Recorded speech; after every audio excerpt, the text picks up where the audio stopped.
All right, shalom, shalom.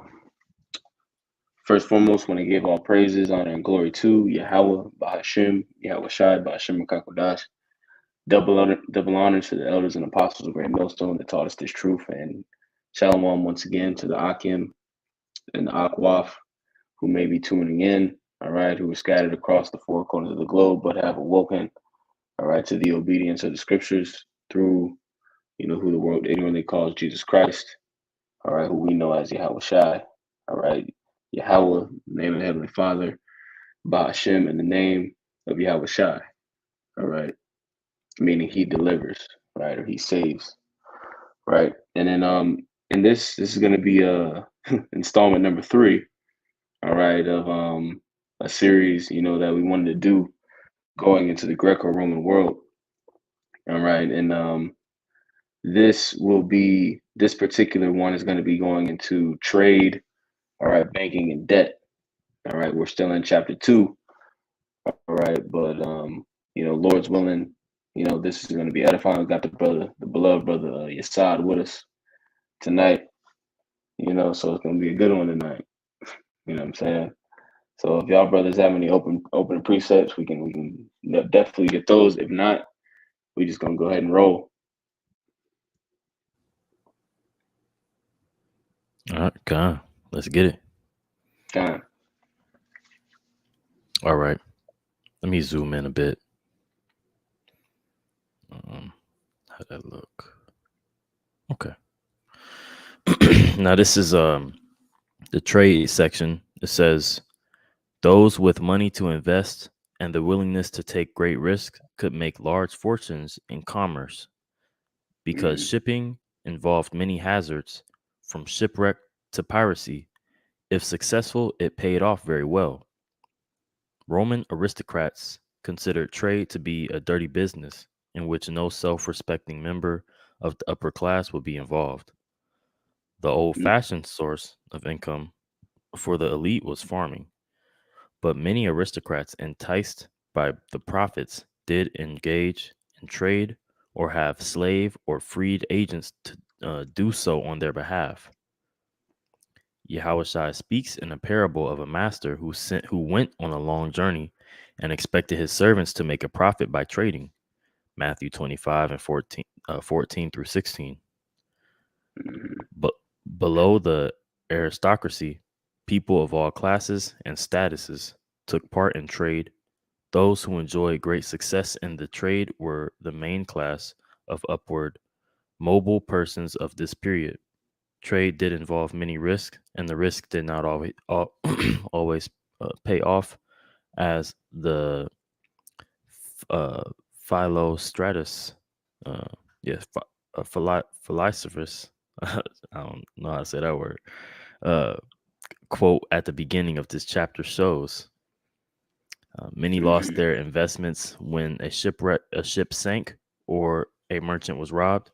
A Roman uh, epitaph from the era says, "Whoever hopes he may grow rich by trade will be fooled in his hopes." Um, those engaged in trade did not form companies. Salaki. Oh, okay, you got it. Salaki. I was on mute. All right, but it's essentially in this section, it's basically touching on the economy, right? Because when you consider trade, um, it's really talking about buying and selling, and a matter of fact, we'll hold that precept in the middle um of the paragraph, and I'm gonna get the definition of commerce real quick. All right, and this is the definition of commerce because when you read up in that paragraph, it mentions commerce. All right, now this is the definition. I'll just read it aloud. You don't got to pull it up, but if you want to, you can. This is the definition of commerce on Merriam-Webster, and it says definition number 1. It says social intercourse, interchange of ideas, opinions, or sentiments, right? And then number 2, second definition, it says the exchange or buying and selling of commodities on a large scale involving transportation from place to place. right? So really, that's what this section is touching on. All right, the way goods, all right, really goods, just goods, right? Because you have like goods and services, obviously, but really this is touching on how goods move back and forth, and it's going to touch on that even more as we go down, get further in this chapter because it also talks on transportation. But I also wanted to pull up. Could you pull up on the screen Sirach 27:2? Because it's actually very timely.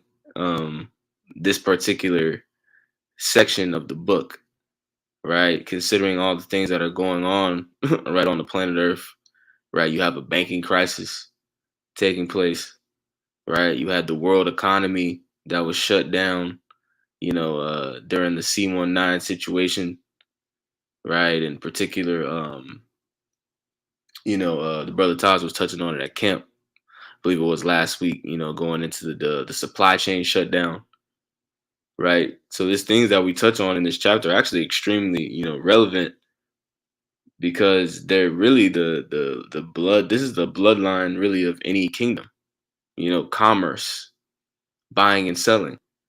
And that's another reason why we know that the men of Great Millstone, all right, are the true men of the Lord because they're pushing the MOTB being what it really is, all right, which is an implantable, you know, you know, C hip, all right, because a C hip, if you have that on lock, if you control buying and selling, you control the main, you know, bloodline, if you will, or the that's really the heart of any kingdom, buying and selling. No kingdom can operate, without that dynamic being on point, But you got it. You can read that. Kind. This Sirach 27:2. It says, "As a nail sticketh fast between the joinings of the stones, so doeth sin stick close between buying and selling." Right. And it mentioned in that paragraph that a lot of the upper class in Rome during this time they looked at trade, all right, or buying and selling as a dirty business, right? Because you had a lot of immoral, right? You had a lot of deceitful and wicked individuals really, all right, participating in trade, going back into the ancient world, right? And still to this day, right? Primarily Esau Edom, you know, he's the main one facilitating commerce on a global level, all right, with, what we see happening today, all right, the EU, all right, and even BRICS, now that, BRICS is getting touched on up a lot more, the elders have been talking about that, all right, these two global, entities, that's what they're dealing with. They're dealing with trade and they're dealing with commerce. And at the end of the day, they're both being facilitated by Esau Edom. So right, so they're being done wickedly. They're being done unrighteously. Okay. But Baba Kashak, could you read that verse one more time? And we'll read verse 3 too. God. Sirach 27:2. It says, "As a nail sticketh fast between the joinings of the stones, so doeth sin stick close between buying and selling. Mhm. Unless a man hold himself diligently in the fear of the Lord, his house shall soon be overthrown." Right. So in order to really participate and to flourish, all right, in buying and selling and in trade, all right, righteously, you got to be rooted in the fear of the Lord, right? Because once you're in position, if you own a business, let's say, right, if you own a business or you own a bank, all right, or you produce a particular good, all right, to the public, there's a lot of integrity that really has to be there in order for you to really do the right thing. And what I mean by that is, case in point, all these food manufacturers nowadays, all right, you can have the greatest intentions in the world as an entrepreneur, okay, to start a particular business, all right, and to get into, the food industry, so to speak. Let's say, you're selling a particular snack or you're opening a restaurant. Because of how wicked Esau Edom is, all right, and because of the system that he set up, with the FDA, the Food Drug Administration, all right, and these different entities, all right, you're going to be, one way or another, you're going to be basically selling wicked food, right? You're going to be selling food that is, laced with particular chemicals, right? It's going to be GMO infested, so on and so forth, right? So unknowingly, knowingly or unknowingly, you're going to be participating in the distribution of, really bad food. All right. So it takes, you know, a diligent fear of the Lord, really to do things the right way. And this is ultimately why we got to get the hell up out of here, right? Because everything is polluted, right? Even if we were able to, succeed on a high level here in Babylon the Great, all right, ultimately everything is polluted anyway. All right, ain't nothing right. Everything needs to be destroyed, all right, and rebuilt in righteousness, you know, like Trump said, or like Biden said, build back better, right? That's going to happen really when the kingdom is established. But y'all got it. If I go to a quick one real fast. Baba Shah. Yeah, this is Sirach chapter 10, and I'm going to get verse 3, and I'll just jump down to verse 8 as well. And it reads, an unwise king destroyed his people, but through the prudence of them which are in authority, the city shall be inhabited. Right? And as you can see, like, as the brother's going into all this unrighteousness, the way Esau deals, it caused the economy to have issues, and it's flawed. Like, the way he deals with other nations is unrighteous. So basically, it's going to lead to him having conflict and always variances with other nations. It's not going to be no peace. Mm-hmm. Then I want to get to verse 8 as well. It says, verse 8, it says, because of unrighteous dealings, injuries, and riches got by the sea, the kingdom is translated from one people to another. And when you deal with the ancient Roman Empire, they had all types of, because of the way they were dealing unrighteous, they had all types of infighting and all that stuff, and it led to their kingdom getting what? Translated. Yep. They lost power, and this empire is back revived again, doing the same exact things. God, that's spot on, bro. Spot on. And man, that actually makes me think of also what you have today is you have these giant international corporations like Monsanto, right? Like McDonald's, right? Like, so on and so forth. You have these giant international corporations, some of which are richer, right, and have more assets than actual countries. All right. And I want to read the definition of commerce again real quick. Because remember, the first definition of the word commerce was a social intercourse, right? Interchange of ideas, opinions, or sentiments, right? So commerce and trade also plays a role in the idea of, Americanization upon the whole world, all right? Western culture, okay, which is really the image of the beast, right? When you consider, Nike or Adidas or one of these major corporations going into these other nations, when you sell a product to another nation, it's not just a product that you're selling, it's a way of life that's attached to it. Okay, which is why you have, advertising campaigns, all right, and all these different things promoting a lifestyle that comes with a product. It's not just about the product itself, it's a whole way of life that it's really pushing as well. So these international corporations have a large part to play, when you consider the spread of American culture upon the whole world. That it all goes back to trade and commerce as well. So if y'all didn't have anything else, we can go ahead and hop back in there. But a matter of fact, Slakia. Now that I said that, I feel like we should pull the Jeremiah 51 and 7. I believe it is. Babylon has been a golden cup. Mm-hmm.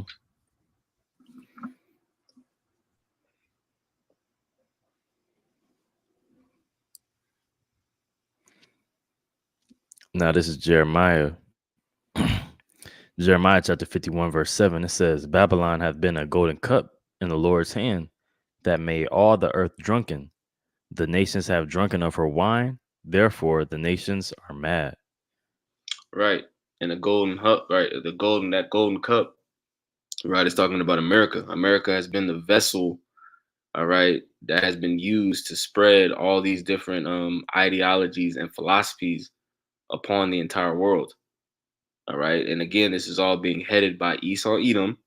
Okay, these giant international corporations, these giant banks, right? He's the one facilitating all this. He's the one in charge of commerce. All right. These other nations aren't in charge of global commerce. That's all Esau. All right. And that's how we know that first Maccabees, when it talks about Antiochus Epiphanes, right, looking to, make all people one, we don't have to get that, but y'all know what scripture I'm talking about, right? Globalization, that was always a Edomite concept. All right. When I say globalization, I don't mean because you had, Solomon, Solomon had, his navy going all around the world, right? And ultimately globalization that's really meant for us. Right, really. Because like we can read in Isaiah the second chapter, the law is going to go out from Zion, right? Globalization was meant for the nation of Israel. It wasn't meant for any other nation because righteousness, the laws, all right, and the way of the scriptures has to go along with globalization, all right, or else it doesn't work, as we can see, you know. But I don't want to get up on a tangent. We can go Yep. ahead and hop back. Yeah, I was just gonna say, like, just on the point, you know, Esau got this globalization, but it's all through chaos. It's Yep. like it ain't really in order. We're gonna have that righteous order that's behind it. So it's gonna be able to be, limitations on certain things where you can't have a I mean the elect is gonna have that monopoly but we gonna be perfect, you know what I'm saying? So it ain't gonna be no corruption like that, you know. Mm-hmm. That links up. Matter of fact, that actually links up perfectly with what Yesod brought out in Sirach 10, because above that precept that he brought out, it goes into a kingdom being well ordered. A prudent man's kingdom is well ordered. You know, and not only that, but I'll make this one last point. You also have a problem known as a predatory capitalism, right? Predatory capitalism, and that links up with what we read in Sirach 27 as well, right? Matter of fact, could you pull up real quick, pull up the definition of predatory capitalism on the screen? Because that's another problem that you have with globalization. All right, these international corporations really operate outside of the law. All right, which is part of the reason why they like being international. Right, they're not really subject to the law of any particular land because they're on many waters. They're all over the world.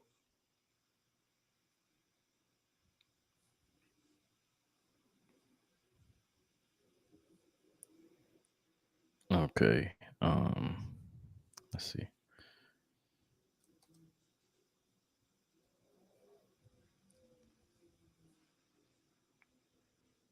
Okay. It says predatory capitalism refers to cultural acceptance of domination and exploitation as normal economic practice.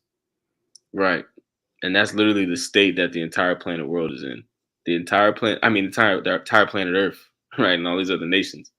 All these other nations, up until this point, have accepted pretty much America's just cultural dominance and exploitation upon their societies. All right, but like we just read, all right, the nations are mad now. All right, it's not fun no more. It ain't funny no more, right? Right? It's all fun and games. I mean, that's the spirit. I think I forgot what brother did a video on this today. He said it's all fun and games until it ain't fun no more. Roughly paraphrasing. Yep. Right? So they made these deals. They participated in this whole thing, and now they're realizing that shit. Our whole society is fucked. All right, our people are through. These women are out of control. These moles are everywhere. All right, and the people are very vain. Right, the people are vain and just empty vessels. That's what you have here in America and all over the world. A bunch of just empty, wicked, just vain people everywhere. All right. And that's why destruction is getting ready to be so lethal by Yahweh Shem Shai. Yahweh Shem Shai is getting ready to clean up the planet Earth, you know. But we can jump back into it. Kind of had some. I had some for you real quick. Shai. This this Sirach chapter man, it's chapter 11, and I'm gonna jump from a couple verses so it ain't kind of dragged out. Verse 18, it says, there there is that waxeth rich by his weariness and pinching, and that is the portion, and this is the portion of his reward. Whereas he saith, I have found rest, and now will eat continually of my goods, and yet he knoweth not what time shall come upon him, and that he must leave those things to others and die. And yeah, like the brothers going into, they pretty much got this monopoly on the whole planet Earth, and fairly quickly, you know what I'm saying? But they're gonna give it up quickly as well. You know what I'm saying? So just talking about how America was established and followed after the footsteps of Rome, you know, that's how this place is gonna vomit it back up. You eat something quick, it's gonna come back right up, quick, all be gone. But yeah, that's pretty much. Actually, I'm gonna jump to the Con, you got it, bro. I'm gonna jump down. Let me see. Verse 26, it says, "For it is an easy thing unto the Lord in the day of death to reward a man according to his ways." And that's what we see in the death of this empire, the death of this beast fall. So, and they're being judged according to their ways. You know what I'm saying? Like the brother just brought out, by injuries, riches, and deceit. You know, ill dealings. This Yep. place is gonna be translated, man. Con. That's it. All right. Now back to the book. It says, those engaged in trade did not form companies as we think of them today. When they formed partnerships with others in an investment, each partner remained personally liable for his investment, and the partnerships usually were temporary. The sale and transport of grain was normally a matter of private enterprise, but the cities usually took on the responsibility of making sure that an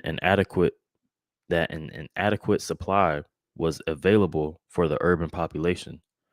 Food normally was not transported very far, but large cities at times had to import grain from overseas.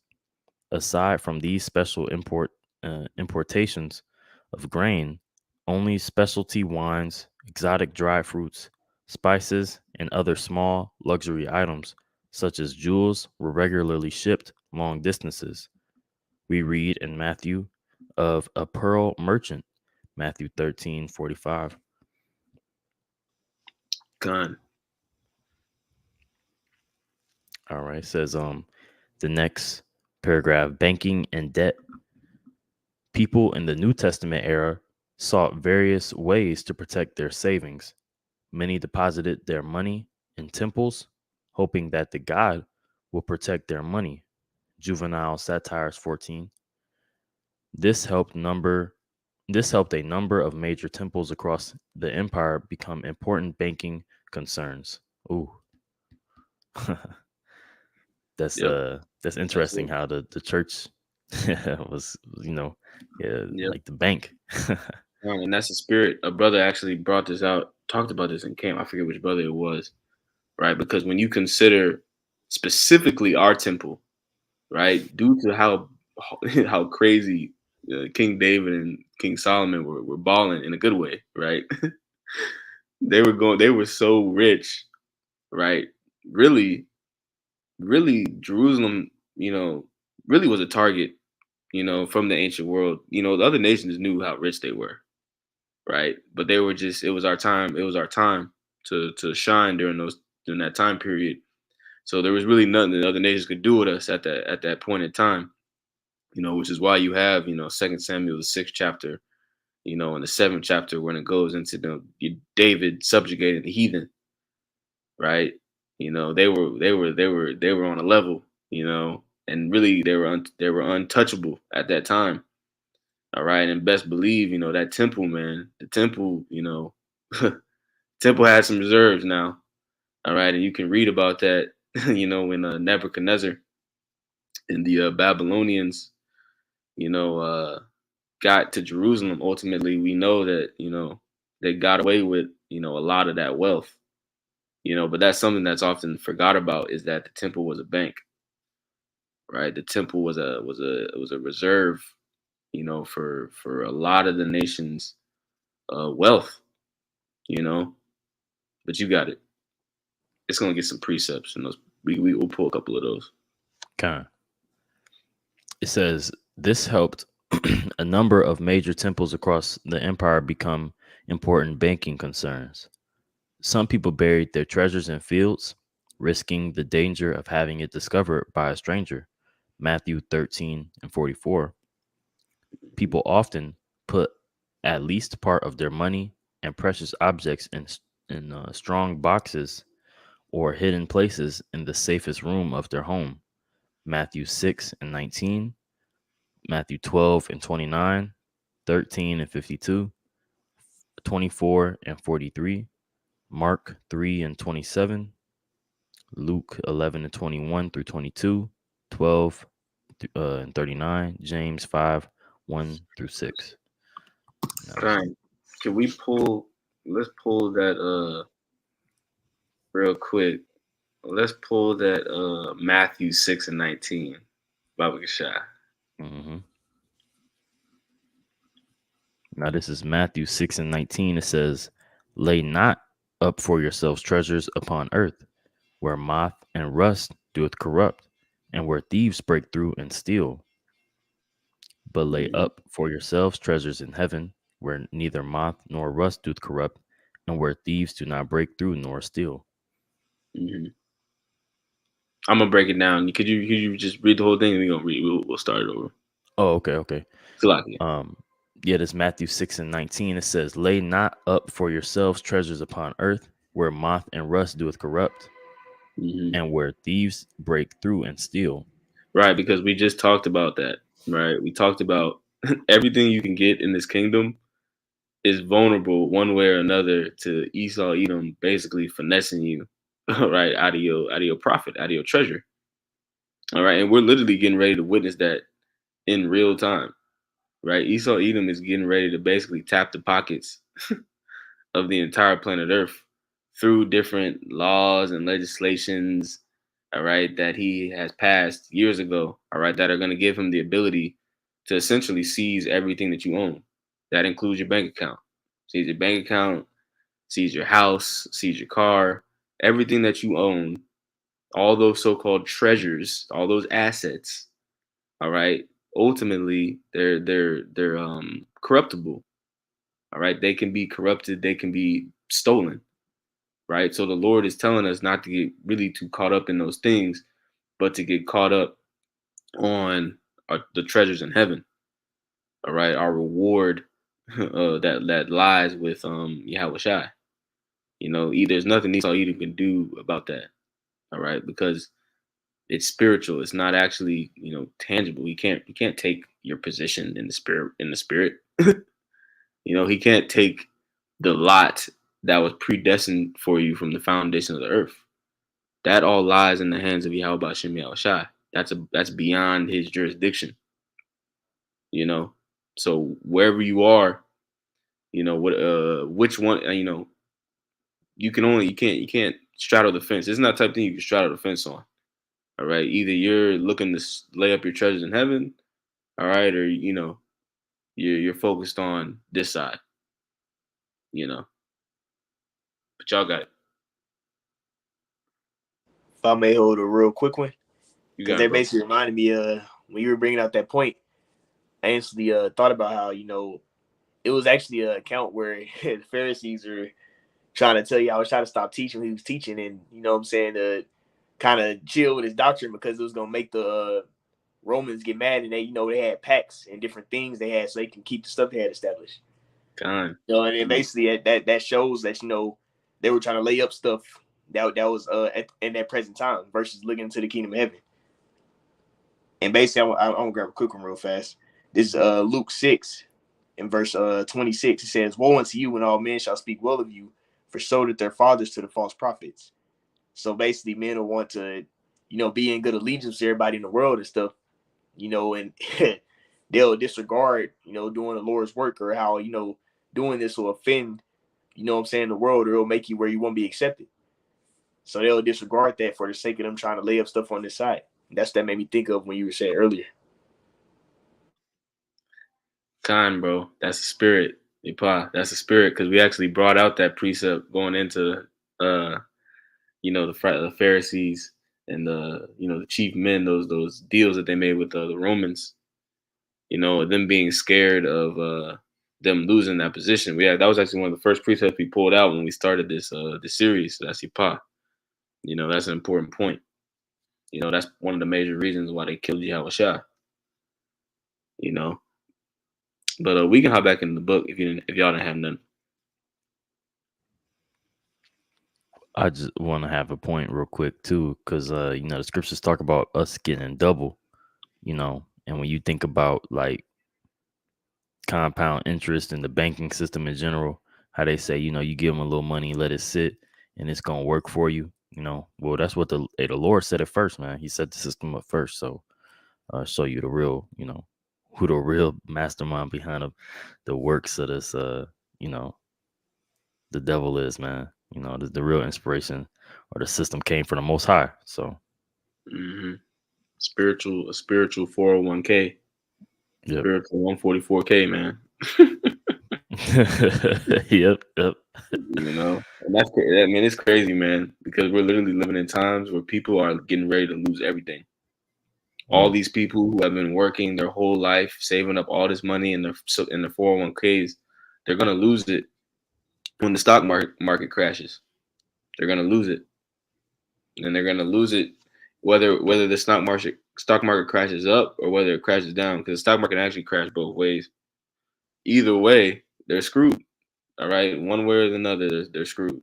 And all that work that they did, right? Because money is really just supposed to be a representation, of time, energy, and effort, right? Your blood, sweat, and tears. It's supposed to hold all that value, which is why, people in the ancient world used, gold, silver, cattle, things that actually had intrinsic value, right? All people have is digits on a screen, right? So in the blink of an eye, Esau Edom is getting ready to take that from everybody, and these people are going to bug out, right? They're gonna bug out, and they're gonna be led into the MOTB, as we know.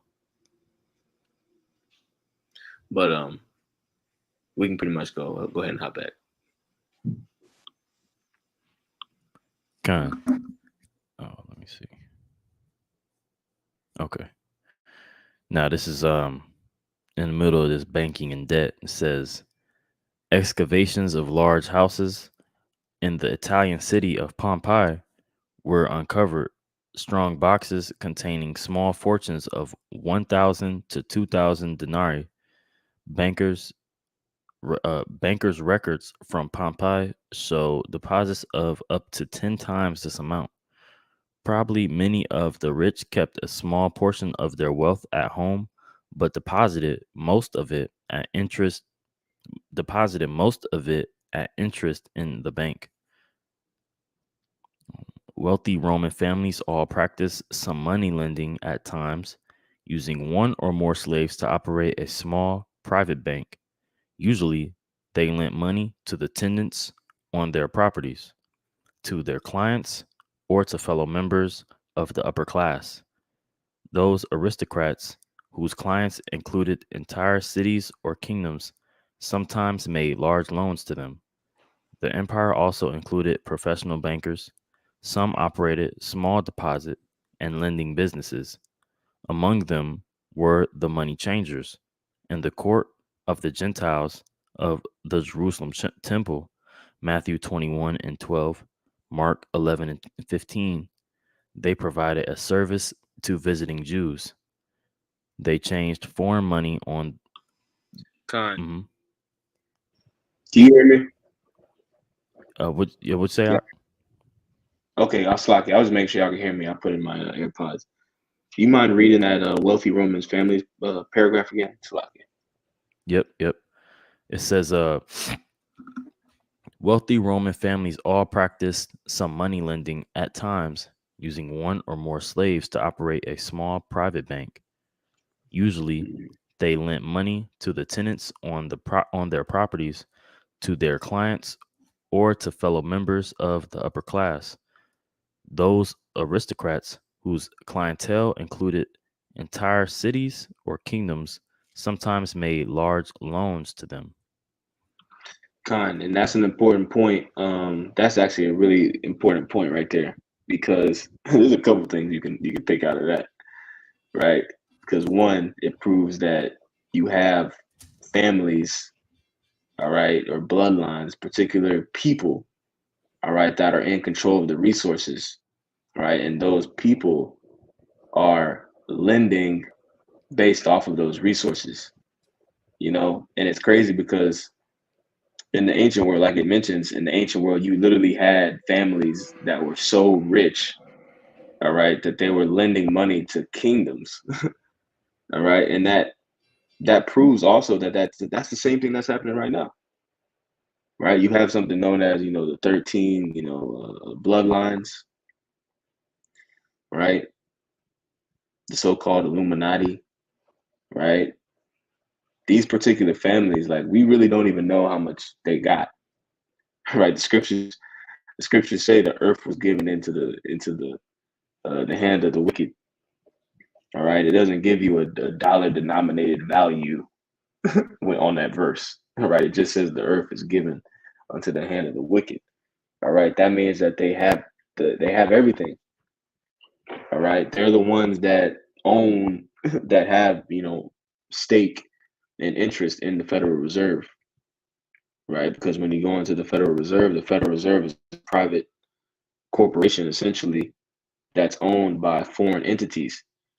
All right, and those foreign entities are the families of Esau Edom. That's who they are.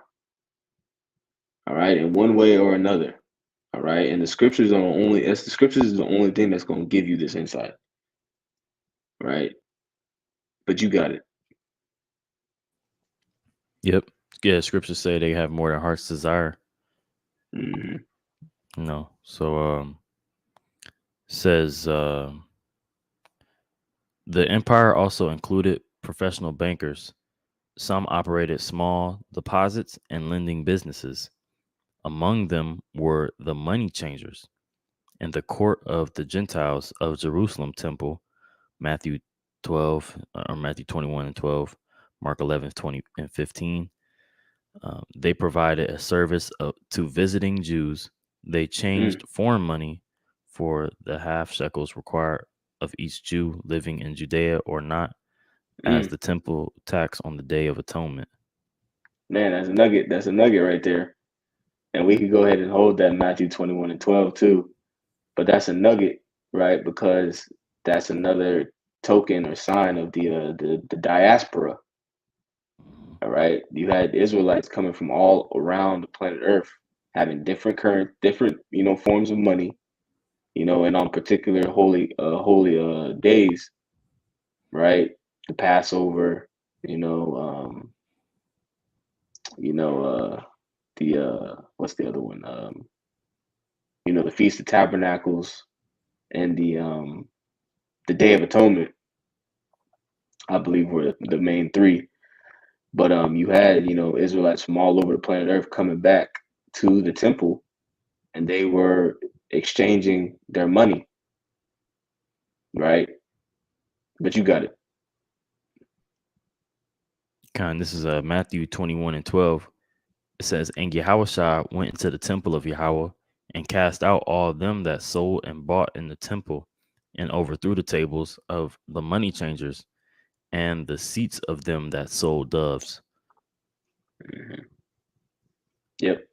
Because when you go into it, essentially the money changers, they were being wicked, right? They were finessing Jake out of their money by basically charging exorbitant rates for the exchange, right? Because when you exchange somebody's money, you're doing them a service, right? And there's a particular price that you can put on that service. But, the scriptures talk about balance. The scriptures promote being fair, and what they were doing is they were basically stealing. They were finessing Jake out of their money in the temple, right? In the literal presence of Yahweh Bashem Yahushua. That shows you the type of time that Jake was on. And this is part of the reason why we got fucked up so bad in slavery, right? We had niggas doing shit like this, But on a larger scale today, again, we have Esau Edom, all right, who takes the cake, all right, who took this whole concept to a whole new level, all right, and that's what we see today. You got it. Yep. And just this word, money changers. It Kolo Bistas. It's just a banker. You see, so Mhm. coin dealer. Yep. But get back to it. Let's see. I can hold one more real quick for you. You got it up. Yeah, this is Isaiah chapter 10 and verse 1. Woe unto them that decree unrighteous decrees and that right grievousness which they have prescribed. You see, and then we get in the NLT. I want the NLT as well. It says, "What sorrow awaits the unjust judges and those who issue unfair laws." So that's basically, you taking advantage of the people and, what I'm saying, issuing out different unrighteous like laws, like the way you're dealing with everybody economically and really just everything. There's ways they're supposed to walk. The scriptures give you the instructions, and when the scriptures are not being used, it'll lead to you be doing unrighteous, dealing with people unrighteously. As in, what's that word called? It starts with an E. Extortion. I think I'm saying it right. Is it extortion? Extortion. Yep. Extortion. Extortion. Yep. Yep, like extortion and many things of that sort happen when you not dealing according to the scriptures. That's all I had. Yep. Yep. And that's it. Let's see. Okay. Man, the spirit. That word extortion is spot on. When you get the definition of that word extortion, it says the act or practice of extorting, especially money or other property. It says the offense committed by an official engaging in such practice. It says especially a gross overcharge. A gross overcharge, right? And that's what Jake was doing in the temple. That Jake spending, all that time, energy, and effort traveling back to the temple, and keeping a particular holy day just to get scammed out of their money by a wicked nigga in the temple. Imagine that. Sound like church. Yep. Con, bro. Con. That's it. Now it says this was necessary because Jewish coins were the only ones fit to be presented as an offering to Yahweh. Roman coins bearing the images of the defied emperors were considered idolatrous. Because of the absence of silver money with Hebrew inscriptions, however, the half shekel was paid in Tyrian silver coins.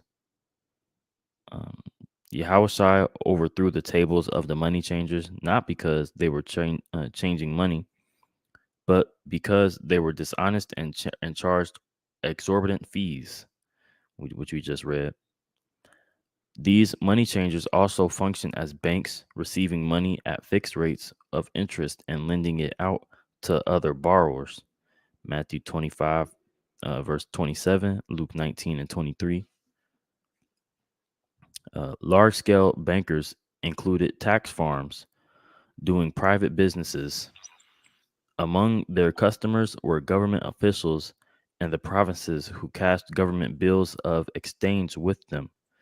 Women were excluded from banking. Lenders Yep. Mm-hmm. You got it. Salakia. I was gonna say that's the spirit. You know, the scriptures say there's no new thing under the sun. And again, this is exactly the state of, that the planet Earth is in right now. All right, large scale bankers. It literally says their customers, their clients were government officials. All right. So look again, whoever controls the money, I forget what that quote is. Whoever controls, I care not who makes a nation's laws, right? Mm-hmm. Matter of fact, let me get. I don't even want to butcher it. Let me get that quote real quick. Okay. Real quick. Yeah. Let me see. Oh, that's why. You found it? Um. Yeah. Let me see.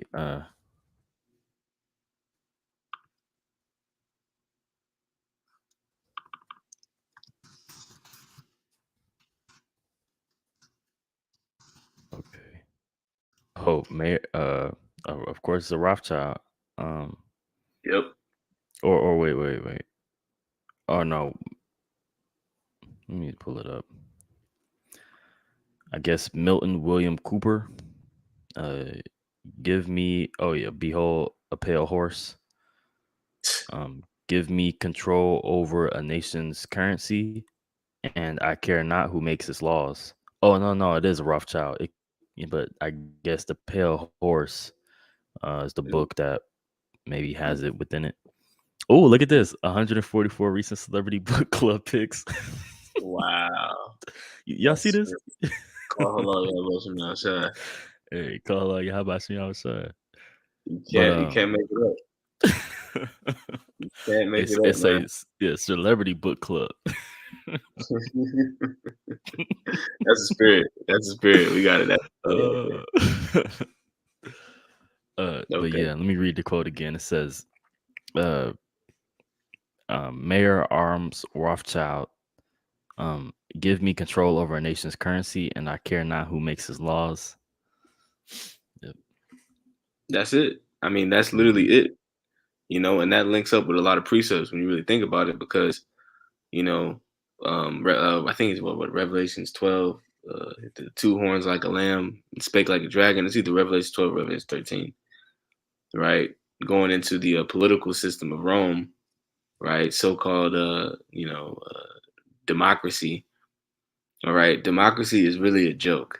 It's a running joke that the elites have been playing on the people of the planet Earth going all the way back then. Okay, because ultimately it doesn't matter how good of laws you create. Case in point, America. Doesn't matter how good the laws are in the beginning. Ultimately, it's going to be corrupted through finance, through the banking, through corruption. All right, through bribery. Okay, government officials are going to eventually be bought and paid for. Okay, by the people who create the money. So it's a running joke that people still don't understand, man. You still got people every year that are gonna faithfully go and line up and vote. Okay, because they don't get it. They just don't get it, and they will never get it. You know. But we can hop back.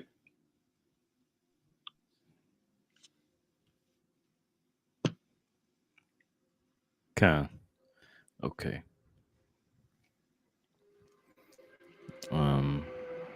This is continuing on where my thing is. It says lenders often charge interest, as the Gospels indicate. Matthew 25 and 27, Luke 19 and 23. A number of lenders, especially among the upper classes, did not charge interest. However, they would demand payment of their loans at any time. Both of which things are spoken about in our law, right? Usury, right, and which is interest, which we weren't supposed to use against other Israelites, and then also going and retrieving your payment. There's a law on that as well. You know, we don't have to pull it, but the scriptures talk about how you're not supposed to, like, you know, break into a guy home, you know, because he owe you, you know, some money, right? You're supposed to. There's a particular way that you're supposed to go about things, you know. But you got it. Yep. It says those who lent money, either formally or informally, were well protected from default. Under Greek, Roman, and Near Eastern law, creditors could bind into permanent slavery or temporary debt bondage those debtors who did not pay up. The parable of the unmerciful servant illustrates this. Matthew 18, verse 23 through 25. When the servant cannot repay his loan, the king threatens permanent slavery. In turn, the servant threatens to place in temporary debt bondage another servant who owes him money. The law courts cooperated in enforcing this type of temporary debt bondage. Matthew 5, verse 25 through 26, Luke 12, 58 and 59. And if I can just add, that situation again, that's the situation we're in on the planet Earth right now. There's something that's been coming out a lot right now is that Habakkuk 2 and 5, all right, that thick clay, that abatya, that debt, and it's the spirit because this is playing out in real time right now. You have the entire planet Earth in debt, all right, to these central banks, right, and in one way or another, they're going to essentially take everything that you have, all right, and they're going to try to make you a permanent slave through the MOTV. All right, it's really that simple, But guys love to complicate shit and freestyle and make stuff up, right? But that's really what's getting ready to happen, right? That's why you have the so-called the World Economic Forum making statements like you will own nothing and you will be happy. All right, because they're getting ready to take your shit. They're getting ready to take everything. All right, but we don't have to pull. We don't got to pull those last ones. For brothers that watch this, the precepts are pretty much included in there. But these are the two sections that I want, through the spirit I wanted to touch on tonight. So we can go ahead and wrap up on that. If brothers have anything, y'all got it. Well, I was just gonna say like that was you could obviously tell that this is that beast 2.0, man, because like how I was talking about like the the ones in debt or the lender, right? They could just run them pockets at any point in time. And that's what you see the system is about to do. They about to, come and be like, look, man, y'all in hella debt. You got to pay up. Put that hand out. Yeah. Give me that badge. So like you saying, man, it ain't complicated, man. You see what's going on, through the spirit. I got a precept. We close on this. If y'all didn't have anything, this is from Proverbs 22:7. It says, "The rich ruleth over the poor, and the borrower is servant to the lender." All right, and the scriptures are so beautiful and plain. When some at times, obviously the scriptures, are parabolic, right? There's some dark sayings here and there, but there are also very simple yet powerful statements in the scriptures, and this is one of them, right? If you owe somebody money, right? If you are a borrower, ultimately you are a slave. You are the servant of whoever lent you, that money. All right. But this is also can be applied to the spirit. Yahweh Shem Yahushai has given us this wisdom, knowledge, and understanding. All right. And he's expecting us to flip it, and to use what he gave us, to fulfill our lot in sincerity and truth, to the best of our ability. We're servants to him. All right. He's our creditor, really, in the spirit. So, Lord's willing, this installment, this lesson was edifying. With that, I'll give all praise, honor, and glory to Yahweh Ba'ashem Yahushai, Ba'ashem Makakudash. All right. Shalom to you, Akim and Akwaf. Till the next time. Shalom. Shalom.